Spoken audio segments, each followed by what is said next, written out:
Bismillahirrahmanirrahim. Assalamualaikum warahmatullahi wabarakatuh.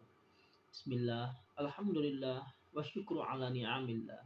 Wassalatu wassalamu ala sayyidina Muhammad ibn Abdillah wa ala ali wa ashabihi wa man tabi'ahu ila yaumil qiyamah wa ala alihi wa ashabihi wa man tabi'ahu ila yaumil qiyamah. Asyhadu an la ilaha illallah wahdahu la syarikalah wa asyhadu anna Muhammadan abduhu wa rasuluhu la nabiyya ba'da. Perkenalkan, nama saya Dedangi Hidayatullah, saya dari Prodi Pendidikan Bahasa Arab. Di sini saya akan menjelaskan sedikit mengenai beberapa manfaat apabila kita mempelajari perkembangan peserta didik atau mempelajari ilmu perkembangan peserta didik. Adapun dibuatnya tujuan video ini yaitu untuk melengkapi tugas dari mata kuliah perkembangan peserta didik.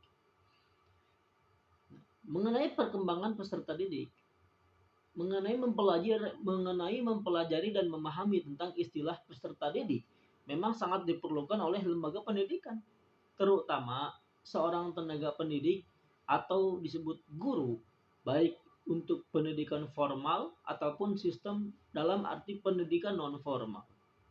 Alasan hal ini bermanfaat karena dengan mengetahui dan juga memahami seorang tenaga pendidik atau calon tenaga pendidik atau guru akan mudah mengulas lebih dalam dari seorang peserta didik, sebagaimana hal ini mempermudahkan proses belajar yang sedang dijalankan.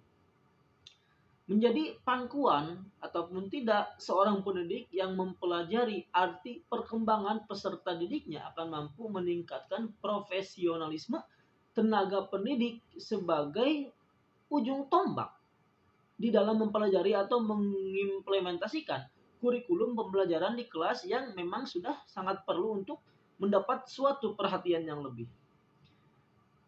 Adapun manfaat mempelajari ilmu perkembangan peserta didik khusus untuk guru juga ya, dan untuk mahasiswa berikut beberapa manfaat gitu seorang tenaga pendidik atau guru jikalau mempelajari ilmu perkembangan peserta didik ini. Yang pertama, tenaga pendidik atau tenaga pengajar atau disebut guru akan mempunyai ekspektasi yang nyata tentang anak dan remaja yang diajarkannya. Jadi guru itu kalau kita belajar ilmu perkembangan peserta didik akan mempunyai ekspektasi atau harapan gitu yang nyata. Jadi terus yakin gitu, oh anak teh kieu, murid teh kieu, siswa teh kieu gitu, yang diajarkannya. Selanjutnya, pengetahuan tentang psikologi perkembangan anak membantu tenaga pelajar atau tenaga pengajar untuk merespon sebagaimana mestinya pada perilaku tentu dari seorang anak. Misalkan anak siswa itu kan beda-beda sifat, beda-beda perilaku. Nah, jadi kalau guru atau seorang pengajar belajar ilmu perkembangan peserta didik, dia akan tahu, oh ini teh begini cara cara meresponnya gitu, cara merespon anak siswa yang begini itu begini, misalkan siswa yang misalkan pemalu, bagaimana cara merespon, bagaimana cara mendidiknya. Nah, jadi ada ilmunya. Selanjutnya, pengetahuan tentang perkembangan anak akan membantu mengenali berbagai penyimpangan dan perkembangan yang normal. Misalkan mengenai perkembangan, penyimpangan, dan perkembangan yang normal. Misalkan kita diajarkan atau murid diajarkan oleh seorang pendidik mengenai penyimpangan-penyimpangan ketika masih misalkan di bangku sekolah dasar. Jadi lebih tahu gitu ilmu mengenai penyimpangan-penyimpangan dan perkembangan yang normal pada suatu peserta didik.